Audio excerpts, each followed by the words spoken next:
Assalamualaikum warahmatullahi wabarakatuh. Waalaikumsalam.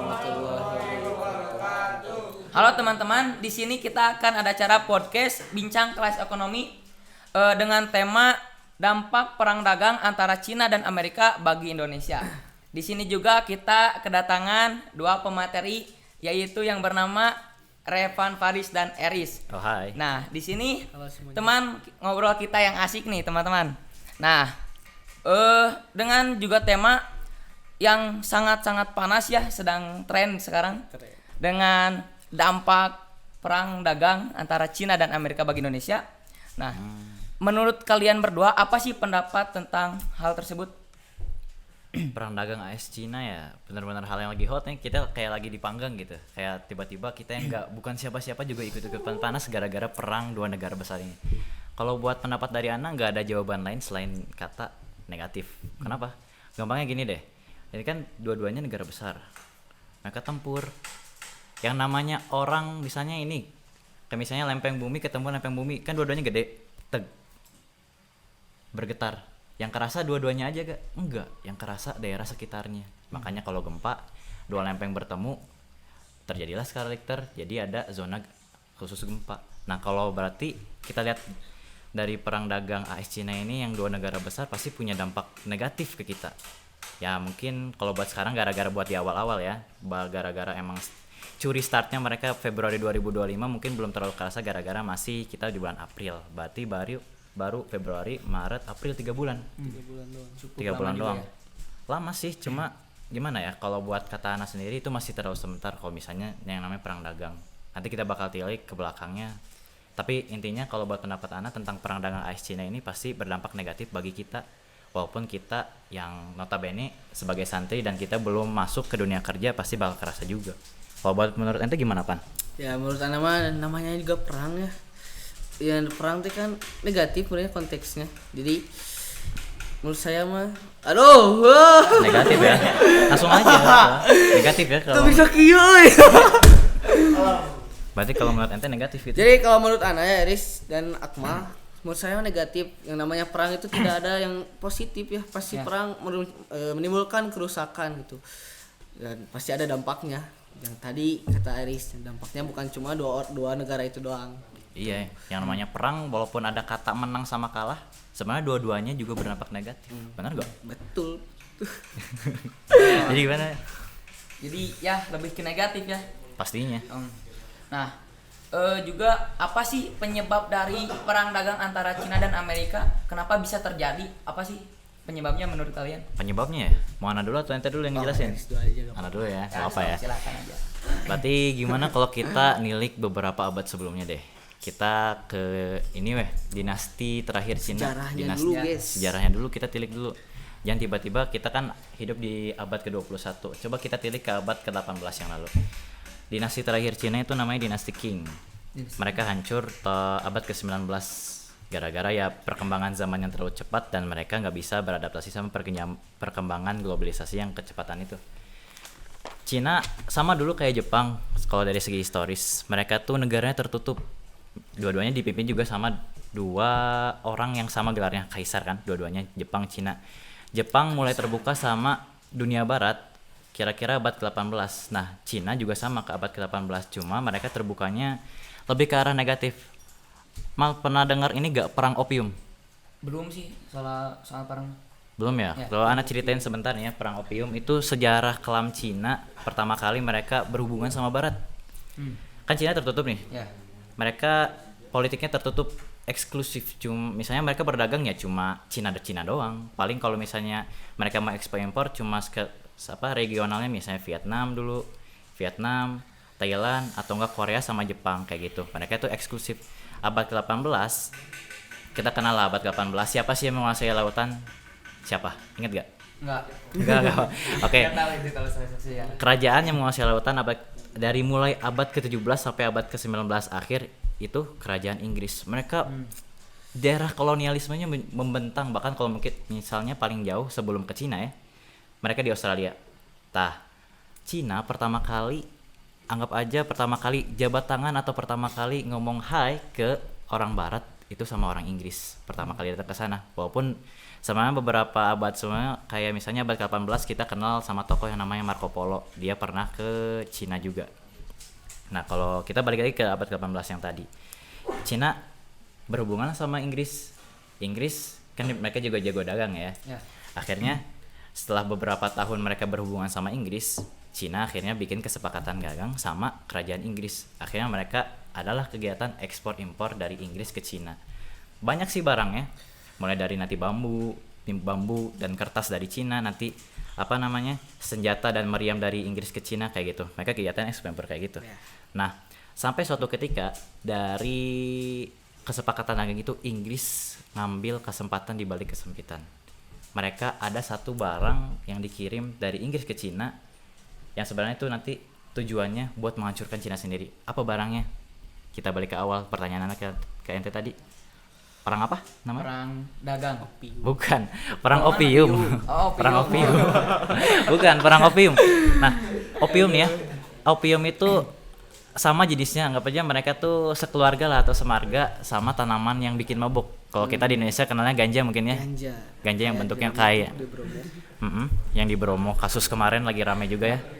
Makanya mungkin kalau ke Bromo harus hati-hati.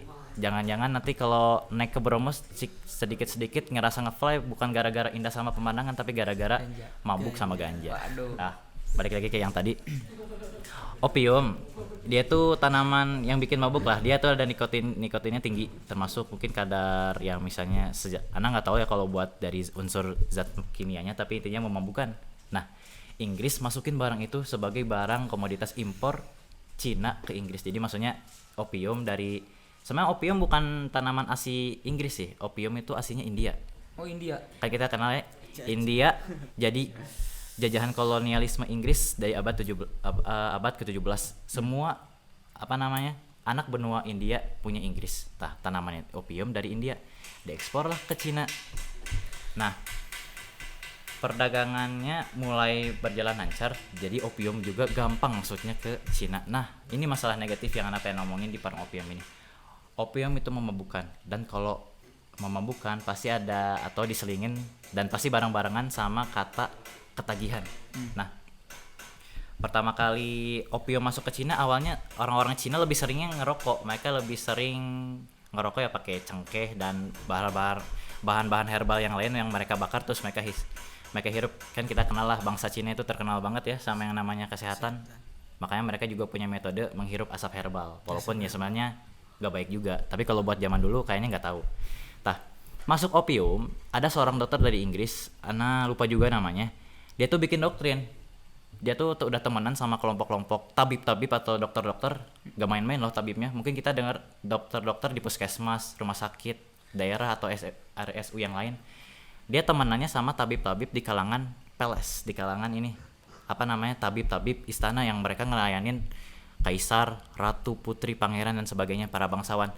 Dia bikin doktrin bilang ke dokter-dokter dan tabib-tabib di istana, ini tanaman ini bagus loh kalau dibakar, bisa bikin kalian bahagia, bisa bikin kalian tenang. Misalnya ada masalah, bakar aja tanaman ini, pasti kalian bakal bahagia. Akhirnya dicoba dan pasti kata yang kedua tadi yang ngomongin, mereka ketagihan. Kaisar Cina waktu itu udah tahu, bahkan dia udah sadar di awal ini tanaman gak benar.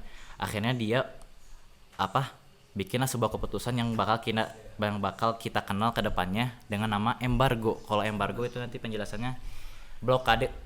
Kan tadi Cina udah bikin kesepakatan dagang. Oke lah, Inggris silakan kalian masukin barang ke Cina, kita jual beli. Gara-gara opium, embargo, kesepakatan itu batal. Barang-barang dari Inggris ke Cina nggak boleh, Cina ke Inggris juga nggak boleh. Pemerintah Inggris marah. Akhirnya mereka ngapain? Gampang, mereka pede dengan kekuatan naval mereka, kekuatan angkatan perang mereka, nyatain perang ke Kaisar Cina di dinasti Qing. Akhirnya mereka perang. Perang itu disebut perang opium. Dan siapa yang menang? Yang menang Inggris. Dan akhirnya Cina gara-gara kalah mereka harus bayar kompensasi perang. Makanya nanti kita kenal, teman-teman semua kenal ya, namanya Hong Kong, Macau, sama satu lagi, Hong Kong, Macau, enggak Tiongkok itu negaranya ya. Ini dua daerah yang terkenal. Hong Kong, Macau terkenal sama apa? Sabu, narkoba, mafia, kartel, judi. prostitusi. Wih, banyak juga. Awalnya dari mana? Kejahatan semua. Nah, Cina perang sama Inggris di perang opium, mereka kalah, mereka bayar kompensasi. Daerah Hong Kong sama Makau dikasih buat jajahan Inggris. Makanya Makau sama Hong Kong sekarang ke barat-baratan. Kayak gitu. Makanya dari kalau kita apa sih penyebab perang dagang AS Cina sebenarnya kalau bisa ditilik kata besarnya antara timur sama barat yaitu Cina sama Amerika. Mungkin Cina juga mikir udah dendam banget sama yang namanya bangsa barat gara-gara cerita kelam ini. Dan by the way perang opium terjadi 2 kali dan Cina kedua kalinya kalah juga, lost streak mereka. Nggak jago terus perang ya? kayaknya. Kayak gitu. Kalau buat Revan gimana nih? Wah, sebentar tadi anak rada Gimana? kumaha ya. Ada yang bingung aja. Sebentar. Gak apa-apa, ada yang bingung. Kepanjangan mungkinnya penjelasannya gak apa-apa. Gak apa-apa ya. Oke, mulai. Jadi tadi anak agak terpesona sama penjelasan Eris sampai Oh, detail makasih ya. banget gitu. Sampai jauh. Yang lain terpesona tidak? Kayaknya yang lain ngantuk deh ya. Banyak Ngantuk banget ya, ya aduh. ceritanya sampai Yang ngantuk semangat ya. juga. Jangan sampai ngantuk ya, ini ilmu. Aduh, kalian bagaimana? Jadi, dia menurut anak tadi teh kan bisa dibilang penyebabnya pertama. Jadi, setahu anak mah ini teh mulai perang dagang ini dimulai pada bulan Februari 2025 yang dimulai oleh Presiden Trump. Kronologisnya gitu ya. Ya, Dia yang mulai. mulai. Pengen manas-manasin Cina berarti. Iya gitu kayak aduh sorry kayak gitu. Jadi pada awalnya Trump teh menaikkan tarif 10% buat Cina. Berarti ya buat Cina. Masih Mendengar kecil itu, gitu ya. dia mendengar itu ya. Cina tidak nggak terima lah pas dibalas sama Cina 15% dinaikin jadi 15% sampai akhirnya pada 11 ya saling naik-naikin lah pegede-gede gitu nya. Panas-panas ya. Panas-panas. Sampai akhirnya berita terbaru kemarin ya pada 11 April Cina menerapkan tarif buat AS sebesar 125%, sedangkan AS buat Cina itu 125% gitu. Jadi terus kayaknya bakal terus naik sih kayaknya. Bener tuh sih. Iya benar. Iya betul kan? Betul. Kayak gitu. Jadi Nah. seperti itu. Kan berbicara tentang dampak ya tadi. Apa sih dampak bagi Indonesia? Mungkin ada sebagian orang yang mungkin berpikir dampak bagi Indonesia emang ada. Padahal kan yang perang antara Cina dan Amerika. Nah, apa sih dampaknya bagi Indonesia? Siapa dulu nih? Anak ente. Sweet. Sweet, oke, boleh sok sweet ya. Ente dulu Mana aja. aja. Ente dulu aja. Sok Ana dulu aja ya. Berarti panjang lagi nih, siapa telinga ya? Gak apa-apa. Jangan Ngantuk sampai sih. ngantuk ya, teman-teman. Ngantuk sedikit gak apa-apa. Saya juga Kelopak rada matanya ngantuk tiba-tiba sedikit ini. berat tuh. Jadi kalau buat dampak yang Ana lihat nanti ke Indonesia, tapi kayak sebenarnya pengen lebih kenarik ke global dulu deh. Global. Masih maksudnya pokok pembahasan kita masih di AS sama Amerika. AS sama Amerika. Amerika sama Cinanya dulu aja. Kalau buat Indonesianya kayaknya Repan punya pendapat yang lebih bagus. Kalau buat pendapat Ana nanti dampak dari dua negara ini Ana jelasin di awal pendapat Ana. Dua negara ini gede loh. Mereka tubrukan, gak mereka doang yang gak mereka doang yang bakal ngerasain. Negara-negara yang lain termasuk kita pasti kena dampaknya. Kita bahas dulu tentang gimana nanti dampaknya kalau misalnya perang ini terus-terusan jadi. Oke, Ana ngebahas itu. AS sama Cina, mereka kan punya grup-grupan sendiri. Bahkan kalau misalnya kita tilik ke belakang lagi, Perang Dunia Kedua beres. Lanjut Cold War, Perang Dingin. Perangnya antara apa? Timur sama Barat. Timur dipegang siapa? Ingat? Cina. USSR, Ya. Oh, iya, Uni Soviet. Barat dipegang siapa? Amerika. Mereka perang nanti Soviet runtuh, walaupun nanti pengaruh komunismenya jatuh dan kecipratan kemana? Gampangnya nanti ke Vietnam, Korea Utara, dan tentu aja pembahasan kita kali ini Cina sekarang masih negara komunis, walaupun komunisnya rada sosialis kayak Vietnam. Nah, dari kita kilas balik yang tadi, kita udah lihat Amerika sama Cina udah benar-benar musuhan sebenarnya dari zaman modern dulu dah. Nah, berarti mereka misalnya perang, mereka bakal bawa yang namanya geng-geng mereka. Misalnya ente ini kayak inilah mungkin negatifnya SMA Indonesia, kita kan sekarang sering lihat tawuran antar pelajar, tahu ya. Mungkin provokatornya cuma satu orang, tapi yang gelut berapa? Banyak. Ratusan, bahkan puluhan, mungkin ratusan orang. Mereka kenapa bisa kayak gitu? Karena mereka bawa geng. Yang gelut 2 orang, tapi yang ujung-ujungnya baku hantam ratusan orang. Nah, apakah Amerika dan Cina bakal kayak gitu? Kemungkinan besar iya. bisa kita lihat nanti misalnya perang ini terus berkelanjutan, pasti Amerika sama Cina bakal bawa geng-geng mereka. Geng mereka siapa aja sih? Coba kita dari Cina dulu deh. Cina, coba kita lihat, mungkin teman-teman semua udah pernah dengar yang organisasi sebutan BRICS. Ya. BRICS ya, kepanjangannya B itu buat Brazil, R itu buat Rusia, I-nya buat India. BRICS, I-nya buat India, terus ada Cina, S-nya South Africa, Afrika Selatan. BRICS itu dibikin asosiasinya atau diprovokasiin buat dibikin tuh atas usulan ini Vladimir Putin, otomatis atas usulan dari Rusia.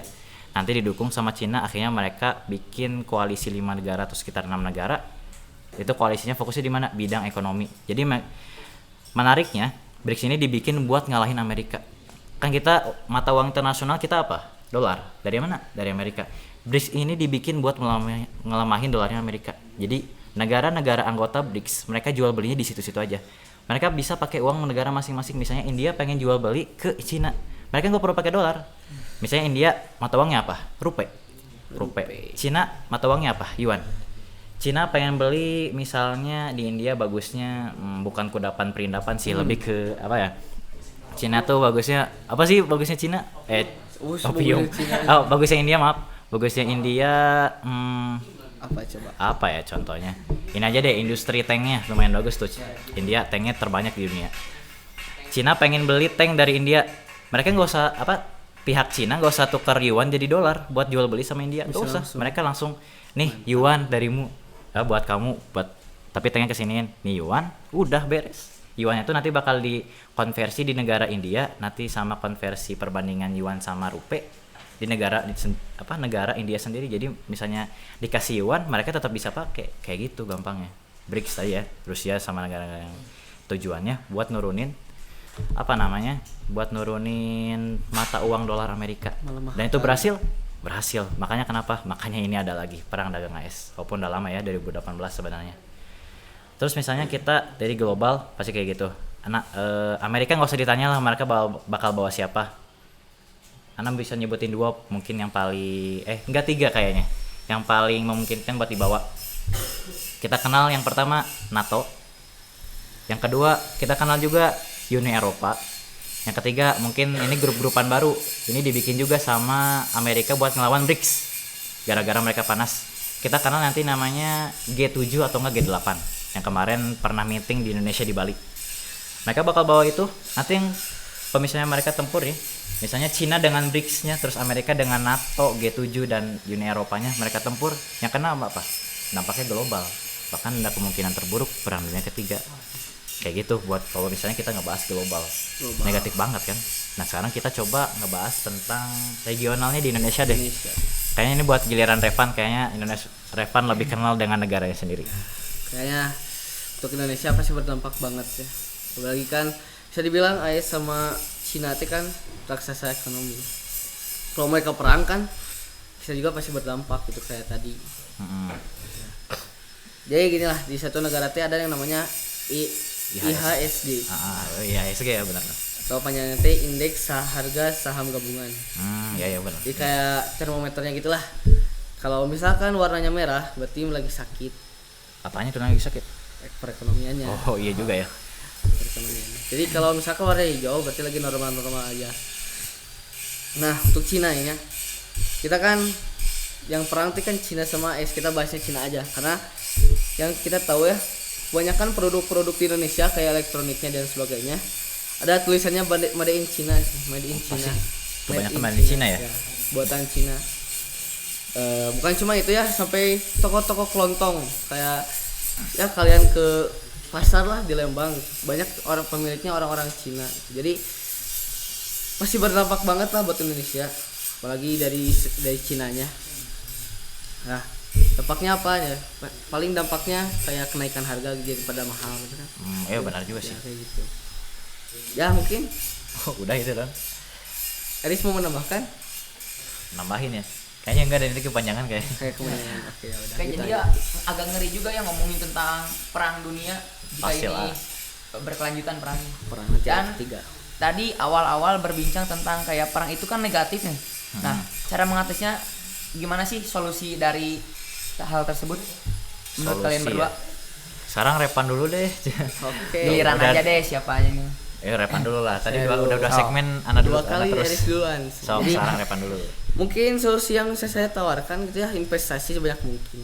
Karena harga-harganya ya harga-harga naik gitu ya. Nah, investasinya dari segi emas aja kan, kayak yang kita tahu ya dari awal tahun sekarang lah 2025. Kalau dilihat-lihat harga emas kan 1 juta ke Hampir atas 2 juta ya. Ya 1.200.000-an ya. Tapi pas kita lihat lagi, dicek lagi kemarin-kemarin, harga emas teh jadi udah hampir 2 juta. Jadi Udah tembus mungkin hari ini ya. mungkin udah tembus untuk di akhir bulan ini bisa tembus 2 juta lebih. Ya mungkin solusi dari Ana cuma itu, investasi sebanyak mungkin, apalagi dari segi emas, dari investasi ya dari emas lah.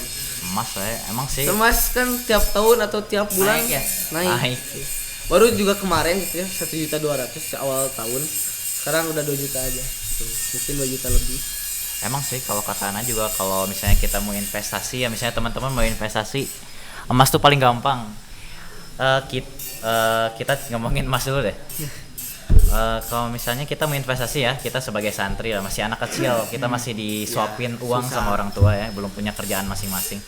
Kita bisa beli emas kok. Kayak sebenarnya Ana belum nyoba, tapi adalah teman Ana yang udah pernah nyoba. Dia tuh tiap bulan kalau nggak salah ada varian emas yang bisa dibeli, harganya kalau nggak salah di bawah 50.000, 27.000 atau berapa ya? Oh, yang kayak kartu itu. Nah, kayak kartu yang kayak emas Antam, walaupun Antam kayaknya rada bermasalah ya, soalnya punya BUMN. Nah, itu kita bisa beli. Kita misalnya sebagai santri nih, ente cuma punya uang misalnya ya cuma punya 50.000, ente bisa investasiin 30.000 itu buat beli ya emas yang gold card. Tahu gak gold card misalnya? Yang kecil banget itu. Ada kayak koin kecil gitu di dalamnya. Itu itu juga emas, dan itu bisa berinvestasi, harganya terus naik. Dan emang tadi di awal emas itu paling gampang investasinya. Misalnya dia naiknya stabil, kalau misalnya turun insya Allah nggak bakal turun. Makanya investasi terbaik adalah emas. Tadi ya buat dari Repan setuju banget. Kalau misalnya ngomongin dampak yang senegatif itu, bahkan mungkin paling ekstrimnya Perang Dunia Ketiga bakal ada lagi.